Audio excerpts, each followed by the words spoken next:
Or can we not do the topic that's the days off resting players? I don't really have anything concrete to say about it. Yeah, that's fine. Yep. I think the only reason I threw it in there is oh, you came up with it, didn't you? Yeah, Yeah. Okay. Yep. This is like our discussion. I think could be very loose. You know what I mean? sure. Like it's just kind of like why big picture things, and I don't know, which might mean that we have to do a little bit more editing because we'll be like, we talk about anything else? Right. I I basically have what I was going to talk about, and I don't have any of your guys' stuff worked in. So, Okay. like, if you and I'll say that when Kurt gets Kurt's there, like Kurt, I was just saying that I think this is going to be kind of like a loose show A what show? episode. So loose. So like, just Oh, I mean, I don't really know what you guys are going to talk about, so just like interrupt me or just jump in with whatever, and we'll figure it sure. out. I mean, I don't have anything much outside of the bullets, other than Yeah. maybe Sale today. Right. Yeah. Yeah, I want to talk about that.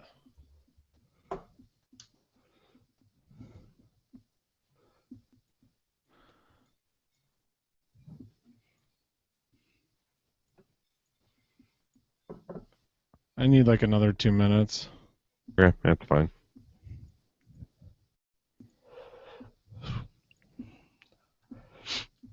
I have terrible gas, so I'm sitting in my own stench. I need a fan. That's what red meat will do to you. Burgers for dinner. Never experienced red meat. Never ever. Mm. I bet if Corey ate some red meat, he'd have a little gas. Oh gosh. So we don't eat I very gotta go. much of it anymore. So when we do, it's like, ooh. I'll be right back. I gotta turn our dryer off. Same. By turn our dryer off, I mean get more beer.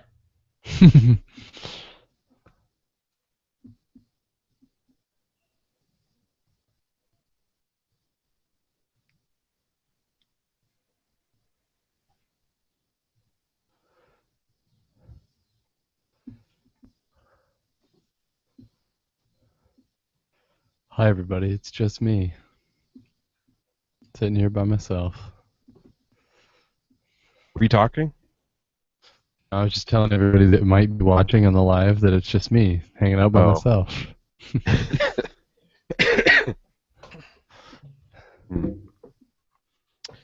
Well, all right.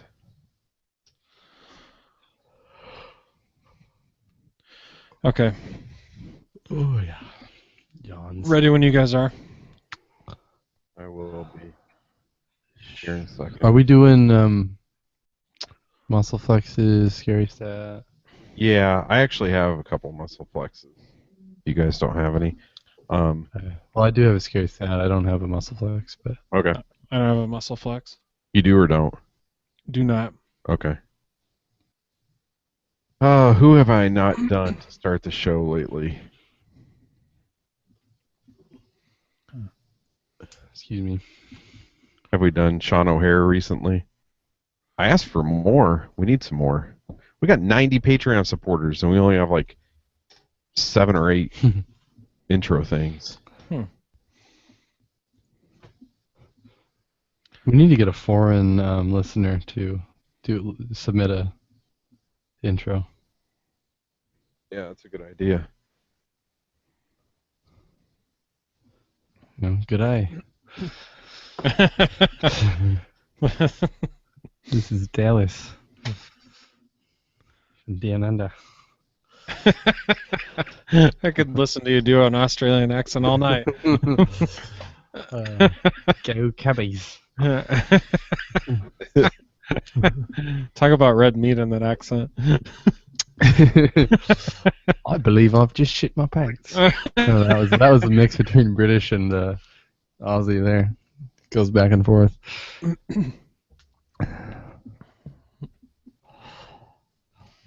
So last week before we started, there was 25 people watching. Right now, there's one. Mhm. Can you guys see? Oh, they just left. They didn't approve of your accent. I think I got the wrong Dallas is like, what the fuck, man? They got word that I was going to be on again. one. Screw this. Okay, let me think here. Maple Leafs football podcast now. Yeah, right. It'd be more like I'd probably do something like the White Squirrel podcast because I've seen a white squirrel since I've been there. There's a few of them running around apparently in town. Oh, big news.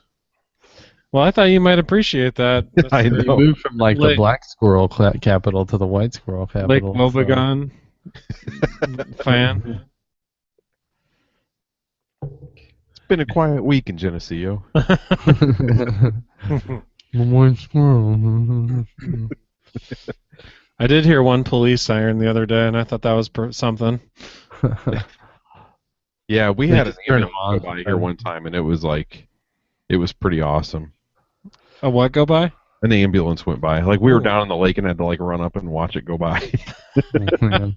It's a nightly occurrence here in the big city in Iowa. Oh. No. Especially once the students come back. It's almost constant on the weekends. Jeez. It really never stops.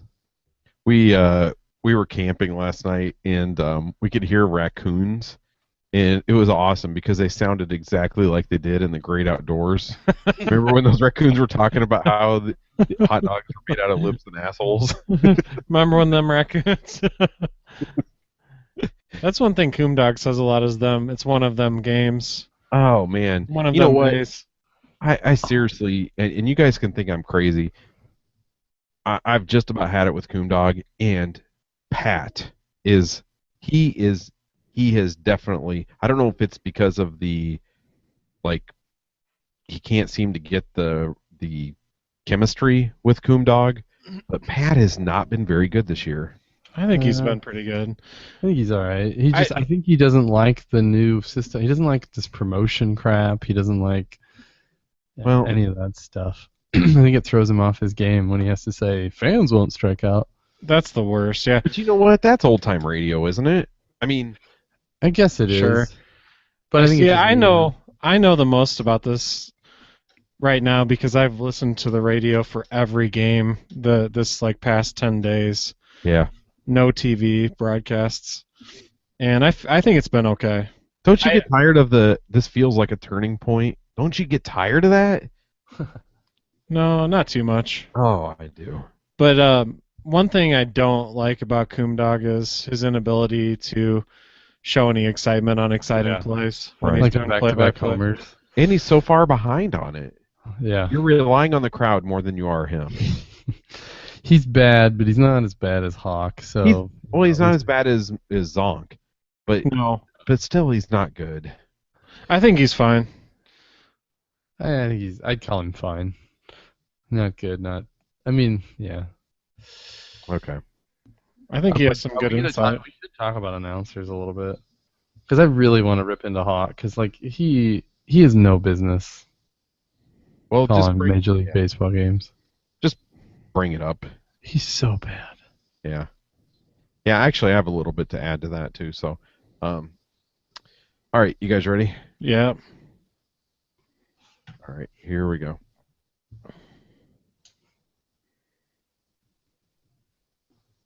This is Andrew Bellison, the voice of Wrigley Field, and you're listening to the IVNB podcast.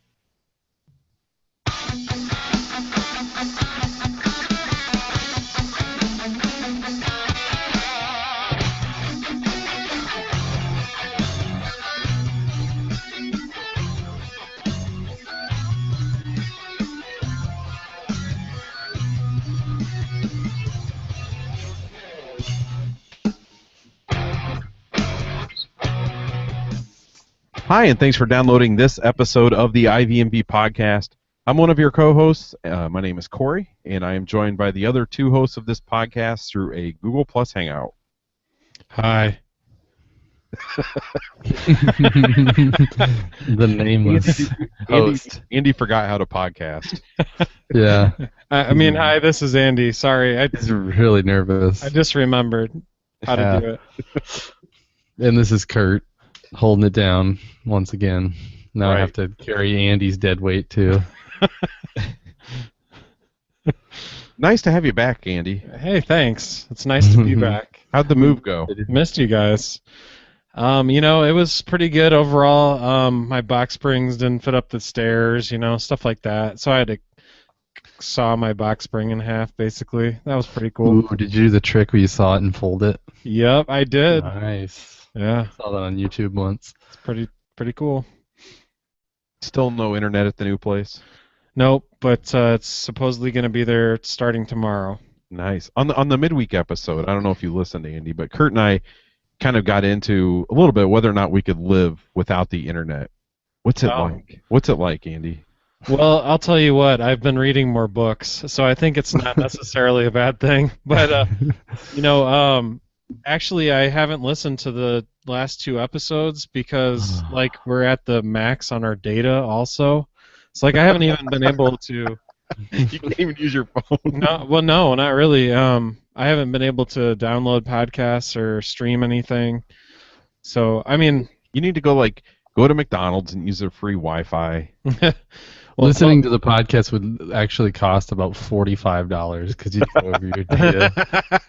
But see, I'm recording from my in-laws' house tonight, and I just downloaded a bunch of podcasts, including the last 2 episodes of the IVMV podcast. Wow, what a dedicated listener that guy is. I don't remember what I said about you, but it's it's water under the bridge. Here's what you're gonna. It's water under the bridge. But that's the thing. It's not it's time delayed, so it's not water under the bridge. It's gonna be water coming straight for my bridge when I listen to it. We're gonna have to relive it all again. I was pretty angry, so just I'm better now. All right. Well, I'll keep that in mind. Okay.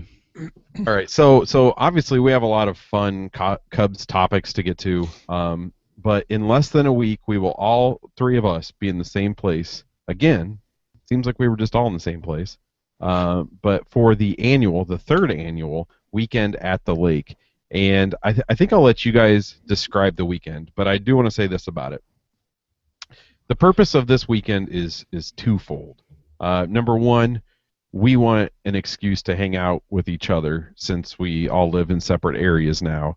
And the other purpose is to hang out with you, the listeners. You listen to us. Many of you listen to us as often as twice a week. And I think you feel like you know us. You get to know our personalities. And I think because of the format of this podcast, I think many of you feel like you're hanging out with friends when you listen to us. So these IBMB opportunities, those are really opportunities for us to hang out with you and get to know you. And you can only get to know people so well through interacting on Facebook and Twitter and stuff. So we want to hang out, drink a few beers, and just talk about the Cubs with you. So it's at our place. We have camping, and if that's not your thing, there's couches and floor space and everything. We're about 3 hours southwest of Chicago, right in between Peoria and the Quad Cities. Amtrak goes from Chicago into our town. I think it's maybe $30 round trip to take Amtrak from Galesburg to Chicago and back.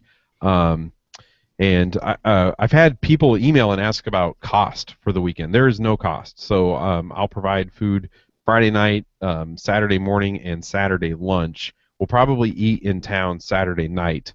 It's pretty cheap around, if we're hanging out at Duffy's and watching the Cubs. It's cheap to drink, and that's not an exaggeration. And so, yeah, this is not there's no cost. This is not a fundraiser for IVMV. We really just want to hang out with you. So that's my pitch. So you guys can go ahead and describe the weekend. Oh, man. Well, I think if we start with Friday night, we're doing something new this year and going over to Michael's to play some wiffle ball on the field that he built. So I'm super excited about that. So, yeah, if you can make it Friday night, come play some wiffle ball. Over you, Andy. Well, yeah, I mean, it's just a chance to commiserate with fellow Cubs fans, and it's going to be fun to hang out and talk Cubs, this weekend as we have an exciting team to talk about. So in the past, it's been kind of drinking fuel to, talk about the Cubs, but in the past we probably haven't talked much about the Cubs. Yeah, really, yeah. The weekend, we're just hanging out. You guys want to see how to tie a good knot? Yeah, but no, it's but I mean now we have cause for excitement and even merrymaking, I guess. So it should be good. Yeah, and also at some point we will record an episode, so you're welcome to join us here in the studio on the podcast. Well, not on. I mean, I don't know if we'll trust you with a microphone, but we'll see. Okay, so that's the weekend at the lake. Go to ivnb.com/lake, and that's the Facebook invite thing for it. So the one thing... Did you take down the Junior Lake fan page that was on holding that spot? Yeah. Okay. Yeah. I transferred ownership of that to a Orioles podcast. Okay. But one thing is, even if you've talked with me maybe on the bus trip and said you think you were coming, please let me know, because really what we do, the plans are kind of fluid throughout the weekend, and so maybe we go to Duffy's a little bit later or something like that. If somebody's like planning on meeting us at Duffy's, please let me know so that we get there on time and everything.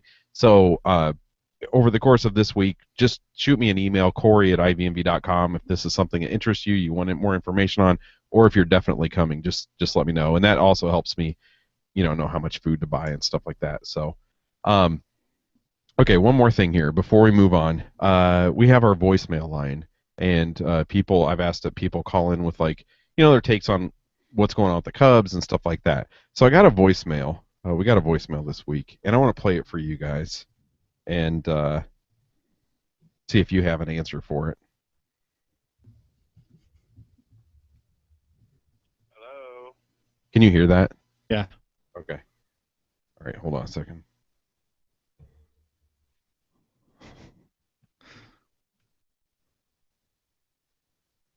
All right, here we go. Hello. It's Michael. I wish you guys would get back with me and let me know what's going on. Michael was hoping to come over to your house this evening. I've been calling all day. I've called this morning, this afternoon, left you a message, get back in touch with me, and nobody's called me. I can't guess anymore. I'm sorry, I just can't guess anymore. If your life's more important than your son's life, I don't know what to tell you, but he's looking forward to coming to see you. No Bert, no you, no phone calls. I can't read your mind. What? I have no idea. He should come next weekend. That's pretty bizarre. Was that Michael from Galesburg? No, I have no idea. But at the end didn't he say no Bert? Yeah. Yeah. I don't know. So Yeah, if that's a Bert's listener, that was a great prank call because and if it wasn't a prank call, I feel sorry for that person who just leaves messages when they don't know who it is. Like when you get a random no greeting message box and you just go off. No, but I think there is a message there. I'll have to call and find out. But I think I recorded hey, this is IVMB. I don't know. Even better. Yeah. Okay, so apparently we have illegitimate children out there we don't know about too. So it's good to know at least. Our lives are more important than this podcast son's life. Okay, holy hell, these Cubs. This is so much fun. And today's loss kind of puts a little bit of a damper on it, but not really. Not really. I mean, Chris Sale pitched like a freaking animal. Yeah, that was ridiculous. And they still won the series. But and I remember early in the season, we said that at some point these young players were going to gel together, and we talked about a July or August hot streak where they would reel off a bunch of wins in a row. And to be honest, around about the time of that Phillies series, I was thinking, I don't know if this team does have that in them. I think they could maintain a good record and hopefully get into the playoffs or be right there in contention for it. But I think for a while I kind of doubted their ability to do what they've done here at the end of July and the beginning of August. Oh yeah, there were definitely periods of doubt, but I always had faith, I think, that they were going to start to have complete performances where it seemed like every aspect of their game was working, and we've seen that quite frequently lately. So it's been super fun to see every phase working. Yeah, yeah, and I mean that you just see how dangerous of a team it is when those things are working, because they're each individually, those pieces are so good, and we just hadn't seen them all at the same time. And you get that many really good aspects of the game. Like I would say I think if you look at this team on paper, the only thing that like I think maybe has never looked great this season, and I don't think will really ever look great this season, is the defense. I mean, there's like glimpses of good defense, like Rizzo standing on a wall and falling into a crowd. You know, that's amazing. But like, if you look at the outfielders, Soler hasn't looked that good in the outfield. Schwarber, you know, he's just not going to be a Gold Glove left fielder. So. And you're right about the defense, and you know, I've also been just waiting for them just to pour on a bunch of runs, you know, and really get the offense going. And they have, you know, in the month of August, they've only scored less than 4 runs, like 3 times. Yeah. I'd say. So they've been swinging the bats. The pitching's been there. It's just. Well, and they just, you know, that lineup at different points, it just looks like Murderer's Row. I mean, it does not let up. It's a heck of a simile. But yeah, man, how about that? Let's talk about the Rizzo standing on the tarp for a second, since you brought it up. That game featured a walk-off homer by Montero, right? Yes. Mm-hmm. But the play that stood out in that game was that play by Rizzo, him making that catch and falling into the crowd and then whipping the ball back onto the field. Yeah, when I first saw it, I didn't think it was a legitimate out. I thought they would, you know, there had to have been something illegal about what he did, but apparently not. That's perfectly fine. But yeah, it was incredible. We were recording while it happened. Yeah, I think people enjoyed hearing your reaction. Yeah, and you were talking about Rizzo, and I won't repeat what I said when it happened, but it was amazing. It's magic. It was. Yeah, I was talking with my mom tonight, and she was saying that she's kind of like it, and I think maybe we talked about this on an episode recently, but she was talking about how she's really kind of nervous about Rizzo, like the fact that he's getting hit by pitches so much, and really playing like really aggressively, which we've talked about is like I think a good thing for this team to play like that. But when you don't have real backup for first base, a real backup, like and when Rizzo is so instrumental in the success of this team and such a leader on the team, he's one player I would prefer that kind of plays it safe. But don't you think that playing it safe changes every aspect You're of the right. game? Yeah, you're right. But it's like, man, I do not want to see him get injured. I mean, that ball right there would have been very easy for him just to kind of like go up to the tarp and reach out. And it's awesome that he did it. I mean, as long as he doesn't get hurt, it's awesome. He's so important to the team, and even the fact that like a lot of these young guys, Madden is talking about, we need to give these guys days off. Like I hate to, like they need Rizzo in the lineup every day. Yeah, even give him a day off. But gosh, yeah, he's so vital to the team, I think. Sorry, I derailed you there, Kurt. What were you gonna say? I don't even know. I just lost my train of thought. That's okay. But so what? The last series that the Cubs lost was 3 weekends ago, when they were swept by the Phillies, and that was probably the low point of the season as far as like our morale goes with this team. You know, like our, I guess just where we're at emotionally with the team. That was the low point. But this is like these. It has just been a blast to watch this stuff, and so basically on this episode we're going to talk about some of the things that we feel has led to this streak. But let's look at these 3 weeks. Are there any stats that really stand out to you guys? And I'm going to start off with this one. Including this podcast episode, so this one and the previous 2, so 3 episodes, we have 1 loss to talk about in 3 episodes. In 4 episodes, so this one and the previous 3, there have been 2 losses. Gee whiz. And keep in mind that at a few points in the history of this podcast, we've had episodes where the Cubs did not win once between our episodes, and that's when we were doing them once a week. Mm-hmm. And the weird thing is like in kind of preparing for this podcast, I almost feel like when we didn't win anything, and I say we, when the Cubs did not win anything, it was almost like there was more to talk about. Like right now, it's just like, yep, they're really good. They're a lot of fun to watch. Yeah, although I would say if we would have recorded this right after like yesterday's win or the day before, or the walk-off or something, there's a certain level of giddiness that I just was bouncing off the walls. Today, I'm a little bit subdued given the loss today, and I'm just sort of maybe grounded a bit more. But yeah, at the same time, it's tough to.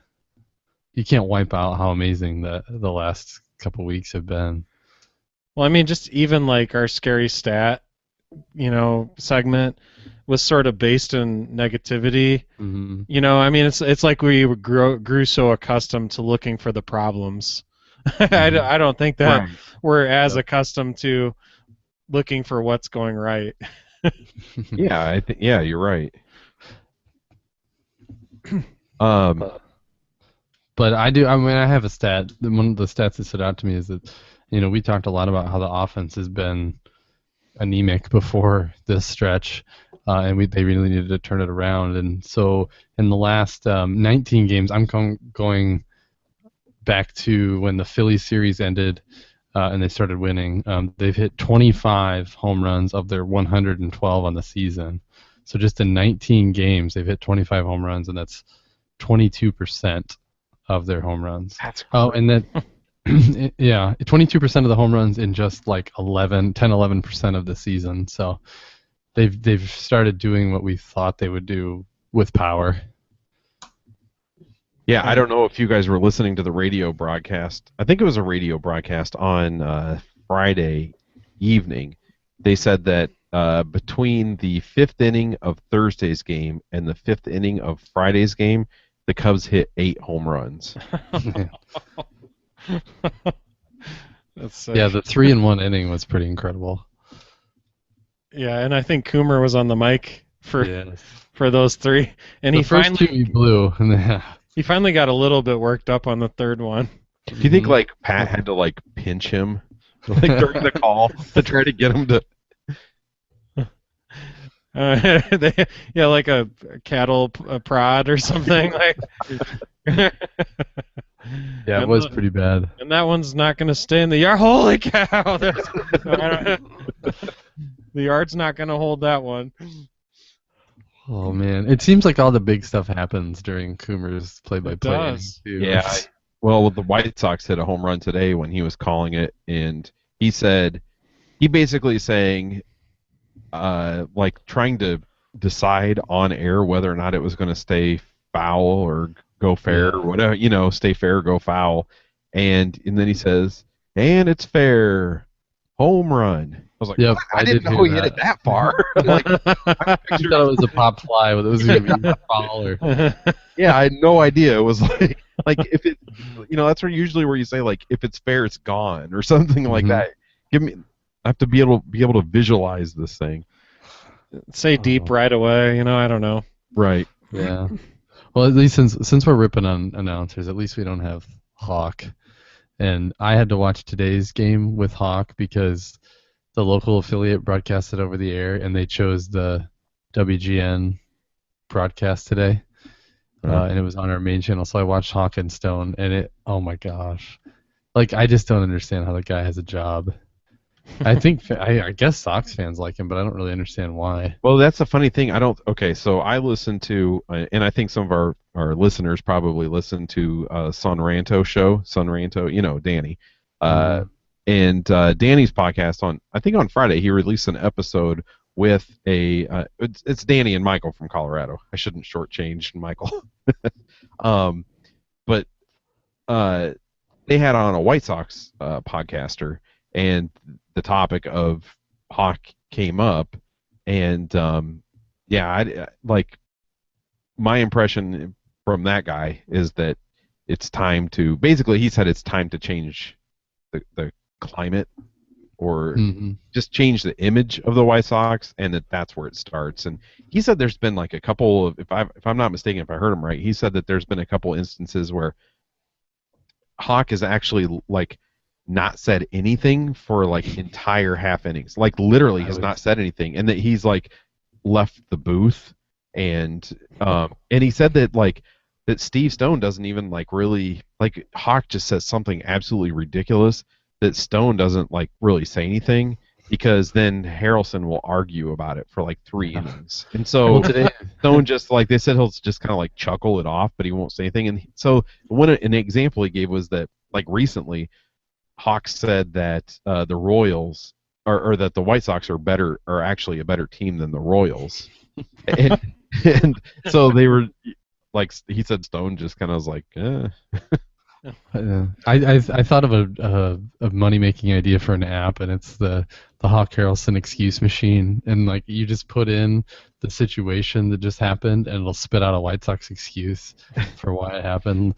Like for example, today, when Rizzo got hit by the pitch, later Hawk said Rizzo hit himself with that pitch, and like there's just like thing after thing where he's such a homer, makes up so many excuses, and then in the ninth, they were showing the replay of Russell beating that throw, and he said looks like he got him, and 5 seconds later the umps are like safe, and it took him no time to decide. He's just absolutely the worst. But I guess that's already known. We don't have to convince anyone here. Yeah. Well, now Cubs fans have no excuse to listen to Hawk Harrelson for the rest of the season. Thankfully. Yep. But I gotta say, even though we were a little bit down on Ron, I've been forced to listen to the radio broadcast like every single game the past 10 days or so. And I gotta say, I've been enjoying it. I've been liking it, and I know you guys might not feel the same way about Pat and Ron, but I like. I don't mind him when they stick to their strengths, and Ron can do the color and Pat can do the play-by-play. But when they flip-flop those roles, it's when it gets ugly. Yeah. Well, back to like some of the stats we were kind of going over. Another one is that I can't remember. I think it was 8, but it was maybe 9. The Cubs had 8 or 9 games in a row of not letting the opposing pitcher finish the 6th inning, and that's really not something that you would expect from a very young team. Their patience at the plate in this winning streak has been really impressive. And a lot of fun to watch. Like, they just force so many pitches, and really, like, I mean, Sale was no hitting the Cubs today till what, the 6th or sounds right, 7th, somewhere in there. And like, he was, I think I saw on Twitter somebody tweeted that he was on pace at that point for like 144 pitches. Like, he was not. I don't think he was going to finish when it's 96 degrees out. I don't think he was going to go the whole way, and that's so important, especially when facing a pitcher like Sale, is just see a ton of pitches and just get them out of there. And they were doing that. They were very effective with that during this hot streak. Didn't they load the bases too? Like in the 7th inning, 6th inning, was that still on Sale? Yeah, that was. Yeah, and it was like a walk. It was a hit, Fowler's hit, and then a walk, and then Rizzo's hit by pitch, I think. Mm-hmm. Let me bring this up while we're talking about it. I kind of went through the pitchers that they faced in the last 9 games. I kind of worry with the Cubs probably ending up with a wild card and having a one-game play-in situation. They're going to be facing the best pitcher on the other team, and it seems like they've really struggled when they face the ace of a staff. Like, for example, going back to Hamels from Philly, and then now Sale from the White Sox. In the 9-game winning streak, they beat Jose Quintana, Jeff Samardzija, Tyler Cravey, Matt Garza, Taylor Youngman, Jake Peavy, Matt Cain, Ryan Vogelsong, and Chris Heston, and they that averages out to a 4.36 ERA. They're beating the pitchers they should, but it just feels like they're not necessarily performing super well against the best of the best. Well, I think because in the Giant series they missed Baumgartner, so they didn't have to face that. I think there's a couple ways to look at that, though. I think all teams are going to struggle against an ace. Like I think any team would have had a hard time against Sale today. And another thing is that, as a lineup, many batters in this lineup, this is their first time seeing almost all of these pitchers. Sure. And so you might be able to hit a Youngman the first time. It might be that third at bat. And we've seen a lot of that in this winning streak, is they get really effective in the third time through the order. But, with an ace, it might take a little bit longer. And so, honestly, it'd probably be good for the Cubs to see Garrett Cole or, whoever, or Bumgarner, just so that these players aren't seeing them for possibly the first time in a wild card, in a one game. That's a good point. Yeah. Mm-hmm. That's a good point. So, even if they face Bumgarner in San Francisco here in a week or two, it'd probably be better for them to face him and struggle and lose that one game and be able to gain that experience and have tape and have, But even better to face him and actually have a little success against him initially too, so they feel like they can be effective if they do end up facing him. Yeah. I do have a feeling if they face him in San Francisco, it's going to be rough like today was, because the power lefties, they don't seem to. But don't you think if the Cubs faced the White Sox more often or faced Chris Sale, I think they would be better prepared. I think so, but like you kind of just pointed out too, like I don't think any team hits Sale today. Like that was some of the nastiest stuff I've seen in a really long time. Yeah, like the slider was just, it was just kind of silly what he was able to do today. So yeah, I'm not too down on him for today's performance. Yeah, I agree. So I guess some of the, those are some of the specific things. Oh, how about one more individual player I'd like to talk about real quick is Dexter Fowler. Yes, yeah. So before today's game, I looked at the stats, and during this from the first game after the Phillies series until yesterday, Fowler is hitting 290, 425, 565. He has 6 doubles, 2 triples, 3 home runs. He scored 16 times, and he's walking 18.5% of the time. Yeah, like the past 7 days, he's like a 500 OBP. Remember that stretch, too, where he'd reach base safely like 20 games in a row, but he wasn't really hitting? And so now he's added hitting to the mix, too, and he's being the player that the Cubs need him to be. Well, and he broke up the no-hitter today. That was the only hit until the 9th inning. She was. Mm-hmm. So, yeah, he's playing really well. So those are some of the specific things that I think have led to the hot streak that the Cubs are on. So let's kind of look at some of the overarching themes or some of the bigger picture things that have contributed to the streak, and really I think will be a theme here for the rest of the season. I'll jump in first if that's all right with you guys. Mm-hmm. Sorry. Okay, this is something I've really been itching to talk about because it just kind of dawned on me, and this is probably common sense to everyone else, but I haven't heard anybody talking about it. So I was kind of thinking, I was driving. Now that I'm back to work, I have 2 hours in the car every day, and so I was just driving, thinking about the Cubs. Okay, so we've talked on these last few episodes about how the tone of this team has really changed with that Giants series. The tone of everything changed with that series. Madden made the move to bench Castro and change his role into more of a utility guy that plays second base when the matchups are right. And really, Madden just entered like playoff mode. He's managing the team, especially the pitching staff, like you would expect him to manage the playoffs, in the playoffs. And he's managing this team, and he has them playing like every day, every inning, every at bat, every pitch is important. Like they're just, don't you guys sense that kind of like urgency that the team has right now? And it just feels, obviously, I mean they talk about it. He's managing like a playoff team. Anyways, okay, so I think there's examples you can point to all over the place that he's managing this like the playoffs. But this is what I really like about it. This is a very young team with very little experience, let alone postseason experience. So outside of Lester and Ross, there's not really any playoff experience. I think Montero and Fowler have each been to the playoffs once, and I believe with both it was really early in their careers. So virtually no playoff experience as a team. And so I think Madden is managing this team like they're in the playoffs because he wants the wins now. You know, I think they need the wins, and managing it that way led to a 4-game sweep of the Giants and really, you know, put some distance between them and the Giants. But also, and along with, you know, to go along with needing the wins, I think that by managing this team like this for the last 2 months of the season, I think it's almost like an attempt to develop playoff-like experience for the team.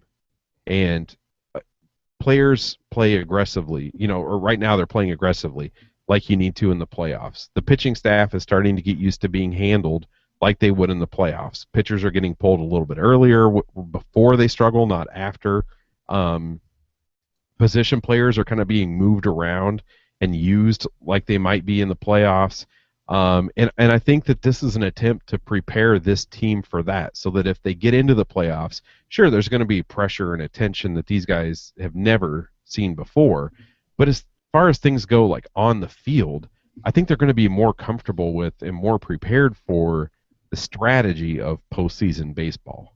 And I don't know. I think I'm like way off, or is this like just totally given? I just hadn't heard anybody really talk about like. I think I've heard a lot of people talk about it like as far as like, oh, needing the wins and stuff like that now. And then, but I was thinking, you know, really what he's doing is he's making a young, inexperienced team a little bit experienced. No, I don't think that's off base. Do you, Kurt? No, I don't at all. I do wonder if it's because I haven't seen Matt in the past very much, but I wondered if it's just his style or if he's doing what you're suggesting and sort of trying to prepare the team, or, you know, like where it's coming from. But I think what it obviously has done is it's not allowed any individual egos to take over the team, or, you know, like, you know, we got a closer by committee, we've got you know, quick hook on starters that aren't performing well, and we've got our long-term shortstop being pulled off, so, you know, and all these sort of things that are kind of big deal haven't been that big a deal. So I think, you know, he's doing a good job in that regard too, that this is preparing them to sort of say, hey, it doesn't matter who you are or what your ego is, this is how we're doing it. So yeah, I think it's twofold. You might as well build a team first mentality into everybody now rather than all of a sudden, you know, in September. Mm-hmm. Yeah. Not that they didn't have that all along necessarily, but well, I think to go along with, like you mentioned, egos and stuff like that, you know, in the playoffs, you're probably going to have a lot of substitutions. You're probably going to have a lot of pinch hitting and just everything. You know, the way that they use bullpens. It seems like they use bullpens like so heavily in playoffs. And they're getting all these players used to playing a couple different positions. And I think, I don't know, I just think it's kind of a really smart move to do with such a young team. Yeah, a one-game playoff certainly makes for some weird situations, managerial decisions. You can use everybody and anybody. Yeah, I would also like to point out that I thought that the one game wild card play-in thing was stupid before the Cubs were potentially involved. Yeah, I kind of do too, just because of the fact that it's like you play 162 games and then you got one game and it's all about matchups. Right, when in a season, it's all about series, and then you get to the playoffs and it's one game. Mm-hmm. Andy, we talked on the last episode, I think, about where someone asked, I don't remember, but a listener asked, like, where would we see I think they asked, like, I think maybe they asked if the Cubs didn't get into the playoffs or if they lost that one game, if in any way this season would be a failure. You said Andy, but I think you meant Kurt because it was me. I know. I was kind of wondering what. And okay, gotcha. I'm almost positive you guys said no. I mean, there's no way you said yes, right? We said it would just be a total failure, blow the thing up. Yeah, trade everybody. Whatever player you can blame it on is the one that they need to trade. Because we don't have Edwin Jackson to blame it on anymore. Right. I think this season, I think we were going to be pretty happy with just them playing over 500. I don't think. Yeah. I think making the playoffs is slightly better than our realistic expectations were earlier in the season. Yeah, because we said their ceiling was a wild card, which I guess it kind of is. But we also didn't know that the Cardinals were just going to be like, Right. We didn't know that, like, witchcraft and stuff. Right. We didn't know that the Cubs couldn't have the fourth best record in baseball. Right. I mean, the Cardinals are on pace to win what, like 104 games. Literally, the Cubs or the Pirates could win 101 games and get the play. Wild card. Yeah, get a wild card. That's ridiculous. Okay, before we move on to listener questions, you guys kind of jump in. Obviously, I'm sure listeners are able to tell that this was a little bit more of a fly by the seat of our pants episode. But I wanted to briefly bring up Pedro Strop's reaction during Friday's game.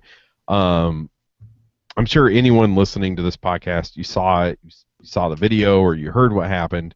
But it was a pressure-filled eighth inning. Alexei Ramirez was taking a big lead-off second, and I think he represented the tying run. And he took a big lead, and Strop stepped off and looked him back to the bag.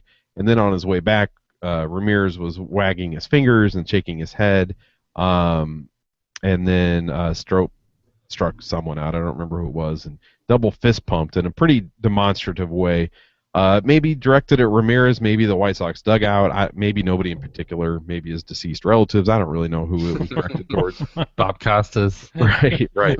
But this is kind of the new baseball versus old baseball discussion. And I think the three of us were kind of in this weird age bracket where we're right in between new and old baseball. I think we grew up with old baseball, and as fans of an old generation with history, good history or not, in playing in the second oldest ballpark in baseball, I think Cubs fans lean toward being traditionalists. But I'm curious what you guys thought of Strop's reaction. And just because we grew up, kind of during the old baseball era still, I think we have every right to be grumpy about stuff like this, about new baseball stuff. Are you grumpy about it? Yeah, sometimes. I don't care for it. No, I started just embracing it.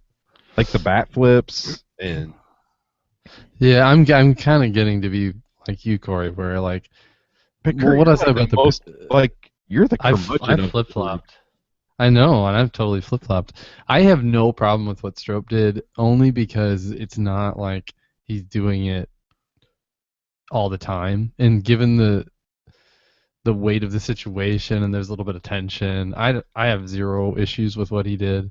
So I'm not going to be a curmudgeon on this one. I think if a guy goes out there and he's doing it all the time on every strikeout, yeah, that's a little out of line. But in this situation, I have no issue. And again, I've I don't know. I've come a long way since my curmudgeon days of probably 3 or 4 years ago. Well, Corey, how about this? Like, if you were watching college football and a guy made a pretty amazing tackle or got a sack and celebrated, uh, you would not be a big fan of it, generally speaking. Oh, yeah, you're right. Yeah. But see, I would say there are things like there are plays you're supposed to make. There are plays you're paid to Yes. make, and there are plays like Yes. in high pressure situations, like in football, if you throw You a get 70-yard, one sack a game. It's not. No. Okay. but that's their entire job.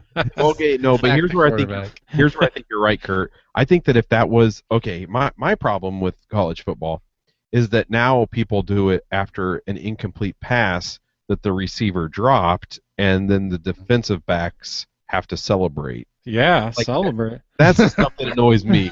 That's the stuff like you're right, Kurt. Like doing the things you're supposed to do, that's one thing. But let's say it's 4th and 1 on the or 4th and goal from the 1 yard line, and it's 3 seconds left, and a linebacker sacks, whatever, tackles the running back in the backfield. Then I would expect that sort of celebration, and that's kind of what Stropes Well, was. but isn't Strope's job to get out of that inning without giving up any runs? Yeah, He's just doing his job. you're just trying to push my button. Yeah. We can move on. It's okay. I don't know. I don't want to move on. No, I'm all for the. I'm drinking my coffee. I'm on the new baseball train. Yeah, I've so. definitely softened my stance. I think, this team is hot. I think it was like a really big moment. And Alexi Ramirez, I think, kind of added to the tension. I think if Ramirez didn't do that, maybe Strope wouldn't have had that reaction. But, I mean, it took a lot for him to get out of that inning. But I don't know, man. Baseball is fun, and it's fun to watch, and I'm fine with players having fun while doing it. And I don't know. Isn't that a job you would want where you can have fun and make millions of dollars? Oh man. I do want that job. But we used to get annoyed with like Jose Valverde and players like that, Mhm. and some of that, I think some of, like you said, Kurt, some of the stuff that closers do, it feels contrived and it's fake. Brian Wilson, fake. anyone? Right. But But that was a huge moment for Strope. It was a huge moment for the team, and I had no problem with him getting fired up. And plus, it's a series with the White Sox. Let's have a little drama, a little stepping on toes. Fist pumping is a lot better than throwing a bottle of beer from the stands at a rookie left fielder. Yeah, that was awesome. Go White Sox. I just don't like a lot of like deliberately trying to show up the other team. I think like, yeah, celebrate your successes, but I think you just got to be careful not to cross the line into just deliberately trying to sort of mock the performance of the other team or something like that. I'm sorry. I couldn't pay attention to anything you were saying because your father-in-law just walked through in his underwear. Okay, I have a story about that. I'll tell you guys shortly.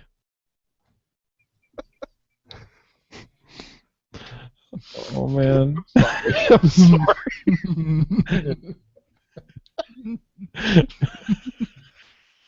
I thought he at least had shorts on. Didn't Oh my gosh.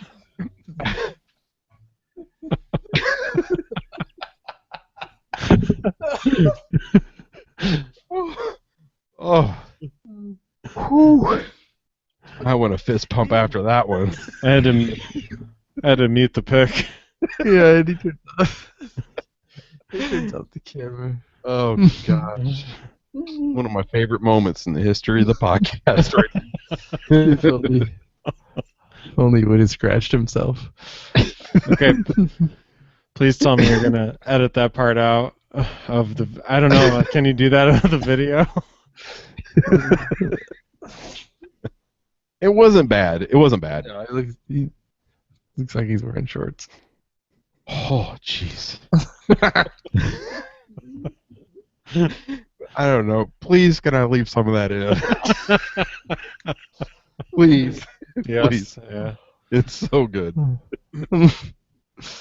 Well, I'll tell you this. You guys that story later.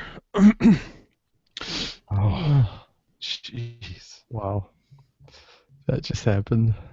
Oh, how can I? Oh, I just I don't even know what play that. I honestly have no idea what we were talking about. It doesn't matter. It doesn't.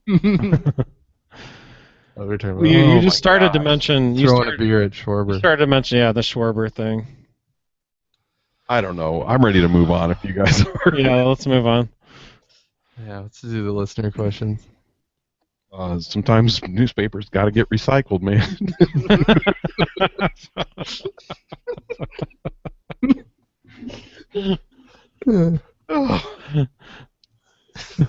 Oh my gosh, I have a headache. I've laughed so hard. I have a headache. Oh, got snot all over the place. All right. Should we move on to listener questions? Yes, please. Okay. All right. So I asked for these on Facebook on Sunday mornings. You can go to ivnb.com/Facebook and like our page. Some of these were emailed in as well. And you can email me your questions throughout the week, Corey, Corey, at ivnb.com. So this first one comes from Jeff, and he said, with how well Grimm has pitched this year, would you consider trying to stretch him out in the spring and have him compete for a starting job? I kind of foresee him being a closer in the future. I don't know his injury history well enough to know if that durability is a huge concern. I know he was injured in maybe 2013 for quite a while with a forearm injury. Yeah, I really like him out of the bullpen. And to me, I think that the team has plenty of options for the rotation, especially to start next season. And I think when he's pitching this well out of the bullpen, I'm not sure you move him out to make maybe the fifth starter spot when you have plenty of other options. And I think that those are. I just think he's doing really well. And if you need a fourth or fifth starter, I think you can find it somewhere else, and still keep his consistency with what he's shown so far, I guess, in the bullpen. But that being said, he does have like a starting pitcher's repertoire, kind of. Yeah. Fastball, slider, or curveball, a little bit of slider. I still say I like him in the bullpen. Yeah, I would agree with that. I don't, he's so good in the bullpen, it'd be hard to see him make that transition and not be as valuable as a starter. Yeah. Danny Rocket, from the previously mentioned Danny from the San Ranto podcast. He asked how we're feeling and if we still have colds. I still have a cold. I'm just getting over mine, so thank you for asking. Thanks, I kind of feel one coming on. He sat right next to me at the game, so I'm surprised he doesn't have it. Right. With all the making out that was going on. Yeah, I know. I touched his scorecard. Next thing you know. Jason from New Mexico says that, he asks, now that Bryant and Schwarber are up, are there any players drafted those years that you would rather have? So in 2013, Bryant was picked with the second pick by the Cubs, and the only player drafted ahead of him was Mark Appel by the Astros. So did you guys look through that list? Anybody on that list you would rather have? No. No way. No way. No. Yeah, a lot of the pitchers from that draft have not panned out. 2014 is a little bit of a different story, but still it's Kyle Schwarber. Right, so the Schwarber was pick number 4. When I was looking over that list, I just thought, you know what, it's too early to tell. It was just over a year ago. Very few players on that list have made it to the big leagues yet. Well, but that being said, we have seen Carlos Rodon for the White Sox, and he's looked like he's going to have a good career and he has good stuff. Aaron Nola for the Phillies pitched well against the Cubs, was also in that draft. So we're starting to see some of those guys get to the big leagues and have some success, but Kyle Schwarber.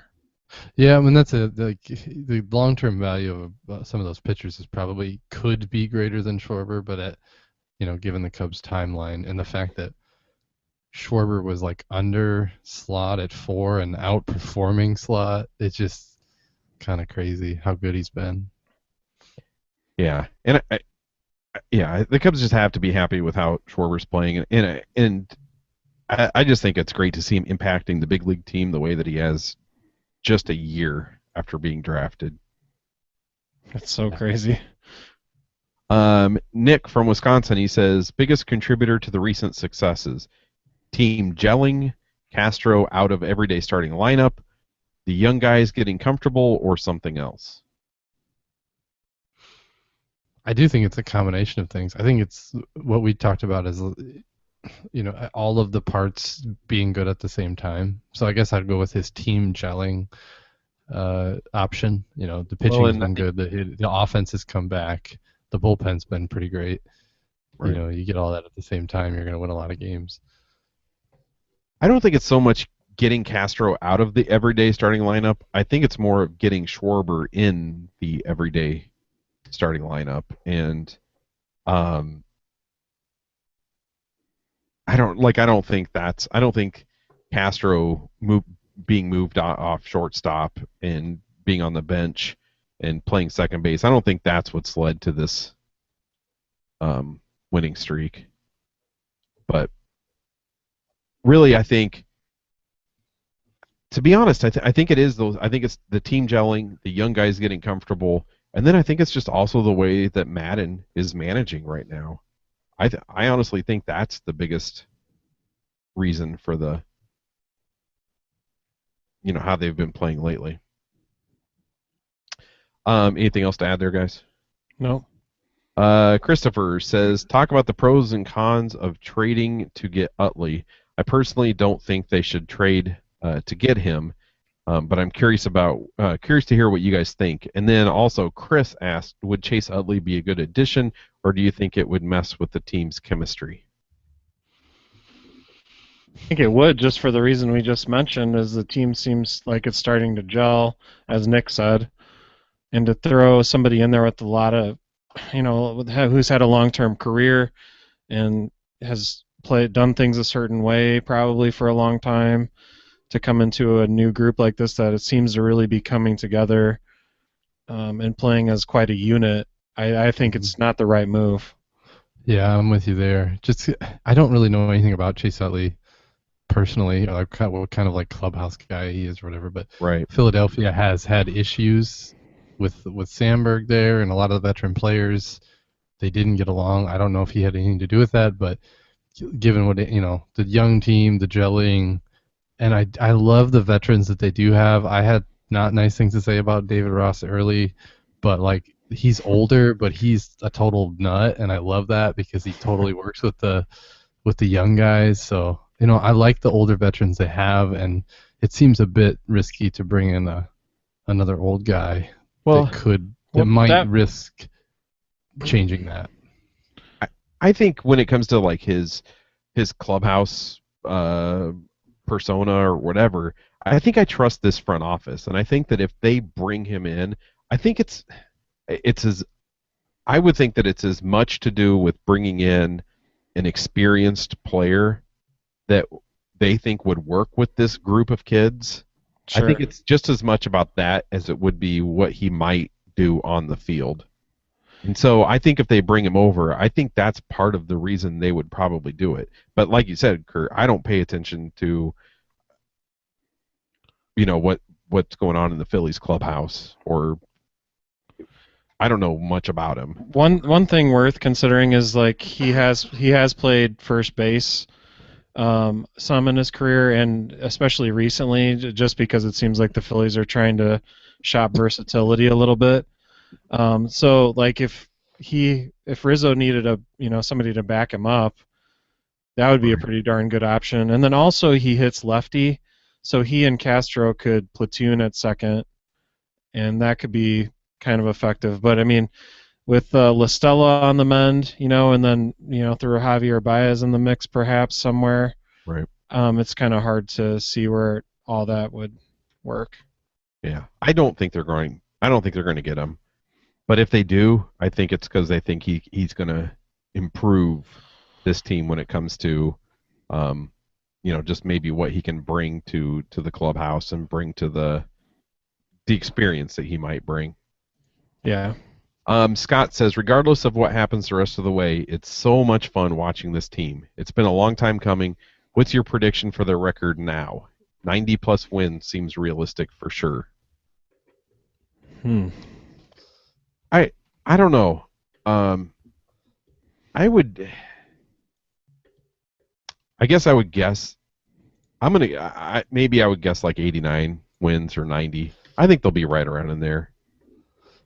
Yeah, I'd still probably go 88, 89. Just because I don't know. I won't say why. I'm just gonna stick with 88 or 89. Yeah, I'm not really too concerned if their win total doesn't really concern me that much because the Cardinals are going to have more most likely, and if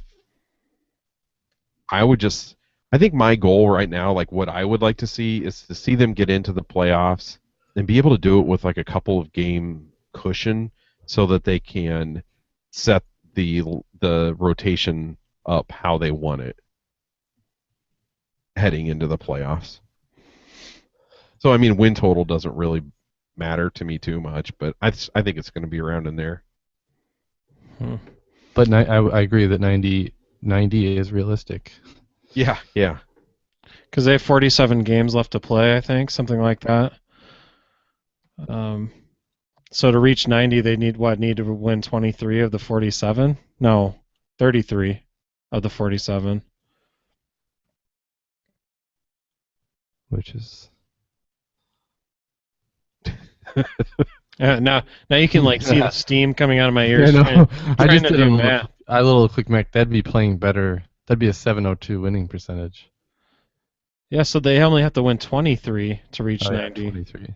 23 out of 47? Yeah. That seems very doable. Well, yeah, that's under 500, obviously. So. Right. Yep. Well, maybe 90. Maybe I should change. So my now prediction. that you guys said 89, let me go ahead and say I think they're going to break 90. Yeah, I think you're probably right. Well, like I said, I didn't know we had to do math to figure this out. You old sticks in the mud. I was just shooting from the hip. If they win 90, I'll do double fist pumps all day. Matthew says, will we lose any more games this year? 47-0, baby. And that was probably the Cardinals will still finish one game ahead. Tim says Castro has handled everything like a pro. Do they keep him around long term? Probably not. No, but he has handled this really well, and I think that also speaks to Joe Maddon's abilities. I think he'll be on the table, for trading in the near future. Yeah. Jeremy says, does the closed captioning on anyone else's TV call Schwarber Squasher? Mine did tonight, and I don't hate it. Me neither. I just want to know why he's watching the game with the closed captioning on. I think closed captioning can be highly entertaining sometimes. Yeah. If it throws in a squasher, yeah, I might need to put it on a little more often. I always watch An Idiot Abroad with closed captioning. Jason in Korea, he says, despite how well the Cubs are playing, as a Cubs fan, I'm predisposed to think about next year. I'm going to assume Javi Baez gets the September call-up and continues to play well defensively. Castro has taken to second base like a natural. If they both struggle offensively the rest of the season, what do you do with them in the off season? I think the proven player, I keep the proven player and shop Baez. Castro has proven he can hit in the majors, and despite his strikeout totals, I actually think Baez will get a larger return just on potential alone. Thoughts? That's a tough one. Well, we've defended Castro a lot, but it gets harder and harder. It's above our pay grade. Yeah. Right. Well, I think to start off, I don't think you can judge Baez on a month in the big leagues at the end of this season. I don't think that's fair to him. But what do you guys think about trade value goes? Do you think that so Jason says he thinks that Baez would actually have a more trade value than Castro. But maybe that's just because Castro's is so low right now. Yeah. I would guess they're probably pretty similar in value, but certainly Baez has the higher ceiling, and I guess I don't know what that translates to in trade prospects, but well, yeah, I sort of get the impression that the front office doesn't love either of these guys. Right. I don't. Yeah. I think Castro should still have more value than Baez. I mean, organizations have scouts and people that are smart enough to know what's going on with Baez right now and maybe how he hasn't improved. But I think baseball wide, I think the Baez reputation is what we saw last year. And sure, there's lots of potential, but he has a wild and uncontrolled swing and a ton of strikeouts. And so I think until he can prove at the major league level that he is maybe not a 300 hitter, but if he can hit 270 or 265, and have that same power and draw some walks, I think that improves his value a lot. But I think as of right now, I think I think teams would just kind of look at 2014 and think, yeah, no thanks, or it's worth a risk, but not. I don't think the Cubs would get that great of a return. Where I think with Castro, there'd probably be hitting coaches and stuff like that would look at him and think, yeah, I think I can fix this guy, and he's look at what he's done in the past. So I still think Castro has a higher trade value. Maybe, but anybody who's interested is going to try to get him for a steal, given his recent performance. Right. And the fact that he seems to be like an every other year performer. And so people will lowball the offer. Yeah. Justin says, it seems to me, unscientifically and with a small sample size, he asked me to play the song, but my iPad is dead right now. So Yes. Yes. I'm sorry, Justin. It hurts me as much as it hurts you. So he said, it seems to me, unscientifically and with a small sample size, that the Cubs have been able to beat the teams they are supposed to beat this year, sub 500 teams. What day in late August or early September will they pull ahead of the Pirates? I actually think that's the opposite had been true. Previously, they were playing better against, because I think I did a scary stat on it, where they've been playing better against the good teams, minus the Cardinals, and poorly against the sub 500 teams. But I think recently they seem to be switching that. So do you think that do you have a date that you think maybe they will pull ahead of the Pirates? Boy, it's tough because they've been the best team in baseball, and they're still 2.5 or 3 behind the Pirates. I mean, it's so crazy. The Pirates are still playing really well too. They're like 8-2 in the last 10. So right, look at how well the Cubs have played, and they've basically made up no ground on the Cardinals or the Pirates, really. Yeah. Well, in September they play the Cardinals a bunch in September actually, and then they play the Pirates 6 games in September also. So I think a lot of it will shake out more in September. Yeah, I think if the Cubs do pull ahead of the Pirates, I think it'll be when they're playing head to head. Yeah. Otherwise, I think the Pirates probably hold on to that first wild card spot. But the schedule surrounding all the Pirates and Cardinals games looks pretty forgiving for the Cubs, but still, yeah, it's going to be these teams playing each other that'll really give everything some shape. Yeah. Kent asks, here's a meathead question. Who's having a better rookie season, the Schwarber or Bryant? Well, I mean, Schwarber in his smaller, shorter season That's what's kind of hard to compare. Yeah. I think that, but I don't know that Schwarber's been up long enough to be considered in the argument. I guess if you put it to Rookie of the Year, maybe. I don't think Schwarber's eligible.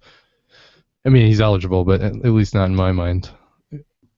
Schwarber's only played 33 games. Yeah. Right. It's been an incredible 33 games, but a lot of guys get hot for, 34, 40 games. I think 34. Tomorrow's the last day of him. 30 or 40 is what I meant. Okay. I thought you were like, well, tomorrow's usually the end of.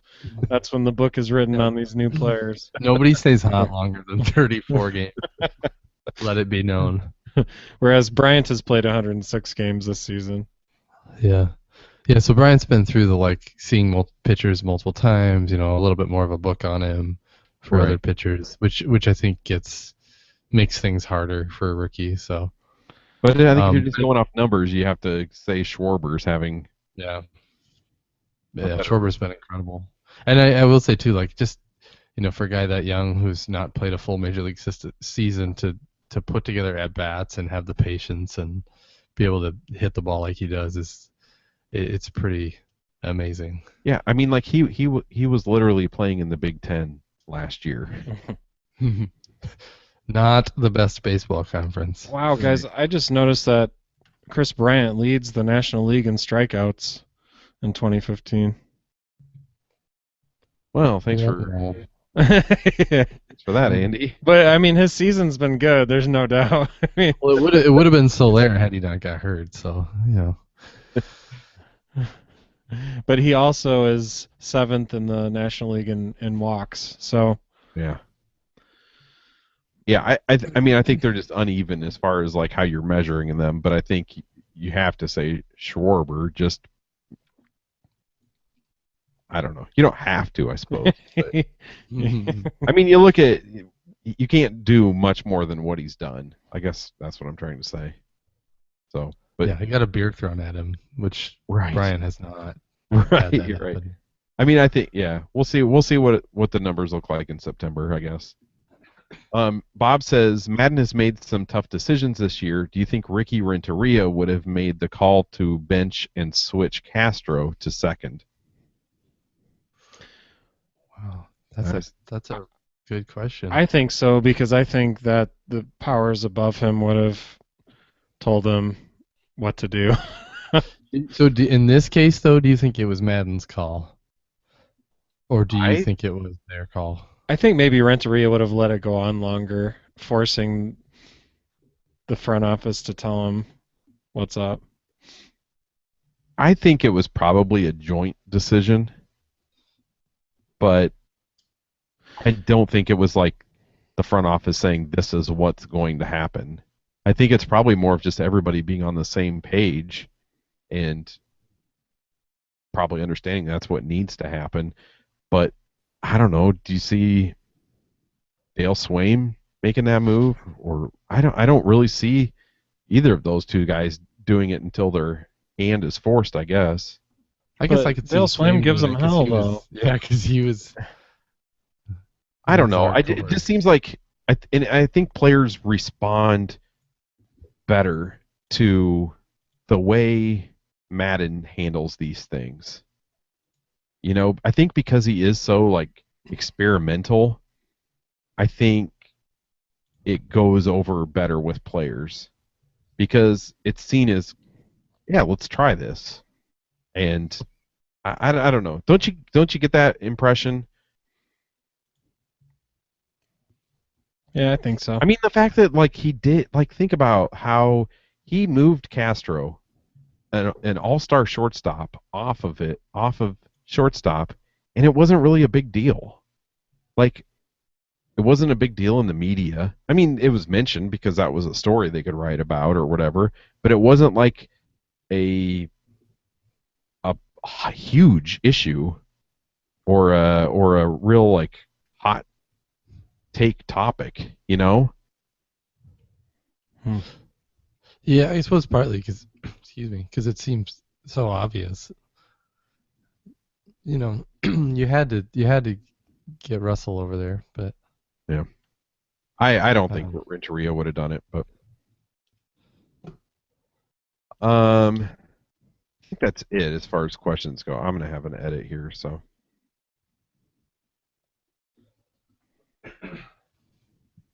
Do you guys have anything else? No. Okay. All right. Well, thanks to everybody that sent in those questions. And Kurt, do you have a scary stat of the week for us? I do, and unfortunately, it's back to the bad, which is kind of How easy. could you go bad after it? I had to. Well, we've given them enough love. You got to have a little tough love once in a while. Good Lord. Well, didn't you watch today's game? What do you mean, how could it go bad? Okay, all right. And so it's pretty simple, straightforward one. The Cubs struck out 18 times in one game today, and 15 of those came to Chris Sale. So there's your scary stat of the week. I haven't had a negative one for a really long time, so. And it's supposed to be negative, right? It can't all be sunshine. No. That's right. Every once in a while, they're going to lose. Yeah. They're going to jump all over it. Yeah. Every once in a while, they're going to strike out 18 times in one game. How many times would you have struck out in that game, Kurt? None, because I would have not played. 27. Mm-hmm. All right. Do you guys have any internet muscle flexes? I don't. Nope. Okay, I have a couple. The first one is from today, and Miguel Montero tweeted after today's game, and I'll read it as he wrote it. It says, "I have to be honest, we have not chanced today with Sale. He's was from another planet today. It's okay, we have to lose sometime. #we are good." And somebody responded with 2 tweets in a row. The first one says, @MiggyMont26, you suck today. And then he followed up with, "I still love you though, don't worry." Tough love on Twitter. You suck. Yeah. Okay, so here's another one. I love this one. My mom sent this one to me earlier in the week. I believe it's from the Bleacher Nation Facebook page. And this commenter says, "The Cubs need a new closer. Send Rondon packing tomorrow and lock Madden out of Wrigley Field tomorrow. He may need to be the next guy replaced. Cubs are doing great, but I'm not sure of giving the credit to Madden." Oh, no. Then there's a comment underneath that says, "Have a feeling this post might end up on the IVMB podcast."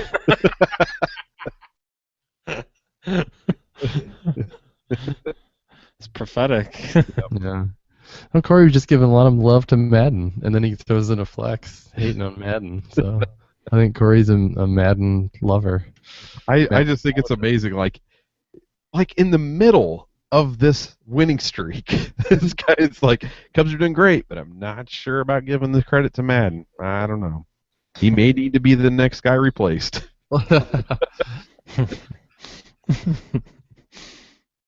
Oh, man. Oh, Crazy stuff. yep. All right, gotta have another edit here because I can't get my iPad going. Man, it's a rough episode tonight for me, anyway. Yeah, it's this Andy guy. Yeah, I know he's throwing off our chemistry. Glad I could be of service. All right, here we go.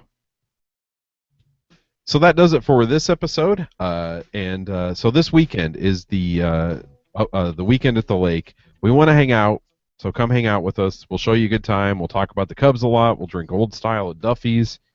Ian will make you laugh around the campfire. I promise you that. We'll see if he ends up in the hospital. But you will have a good time. And so go to ivmb.com/lake. That's the Facebook event. And let us know if you're coming. This episode is brought to you by all of our Patreon contributors. And son of a gun. I forgot I had to restart Chrome. Patreon page.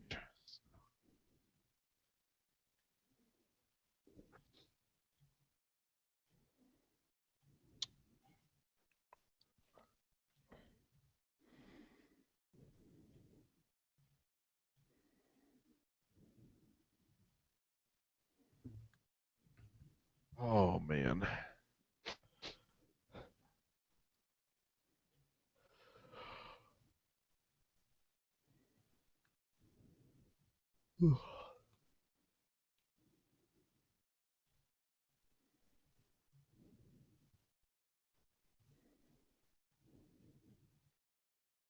Okay, here we go.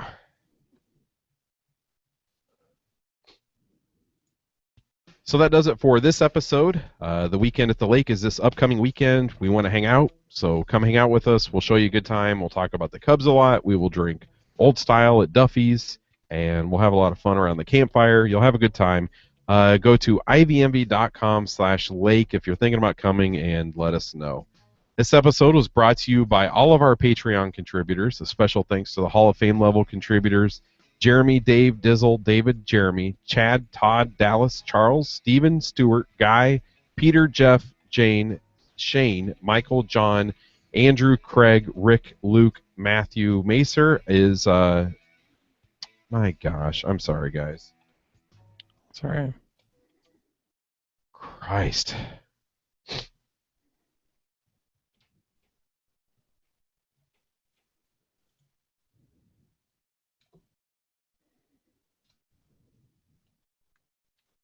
My computer froze up. Can you guys hear me? Yeah. Yeah. Okay. All right, here we go. So that does it for this episode. The weekend at the lake is this upcoming weekend. We would like to hang out, so come hang out with us. We'll show you a good time.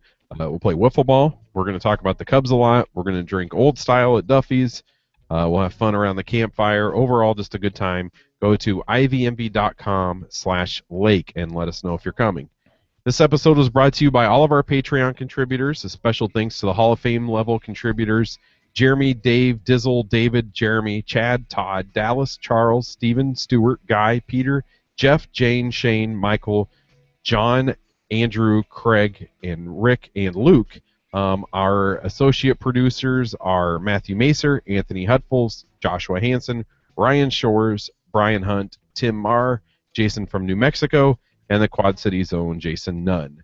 We would like to thank Matt Brown from Hawaii for joining the Patreon campaign. I believe Matt is our first contributor from Hawaii. Our Patreon campaign is how we pay the podcasting bills, and it's how we fund improvements to this podcast. You can join the 90 contributors by going to patreon.com/ivmb. Pledging levels start as low as $1 a month, and the perks get better as you go up in the levels. Again, it's patreon.com/ivmb. That's patreon.com/ivmb. So we will be back on Wednesday with another episode, and unless something happens that's big between now and then, we have something different planned for you on the midweek episode. Thank you for listening, and until Wednesday night, go Cubs.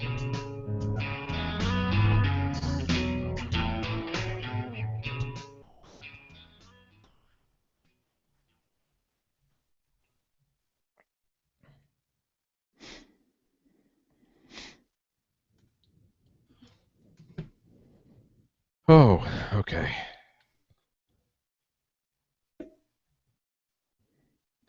Shoot, this one's going to take a while to edit. I didn't tell you guys this earlier, but my mother-in-law, we had all our stuff stored here at their house, and she asked Beth when we were going to move our podcasting TV out of the basement. Your computer. She called the computer a podcasting TV. Oh, that's so good. Oh, how come you didn't say that on the episode? Oh, I should have. Does she listen? I don't know. Probably not. Well, probably not because of Exhibit A.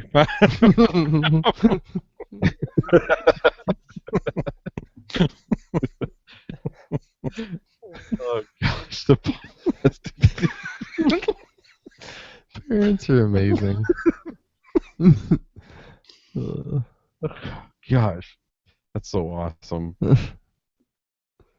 You got to tell that story around the campfire. Yeah, will do.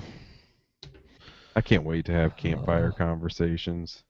Yeah, me neither. So are you gonna be there? You're there both nights, Andy? Yeah, pretty sure Friday and Saturday. However, I know Beth wants to come at least one night, so we will definitely have Mac there at least one night. Okay. What is that?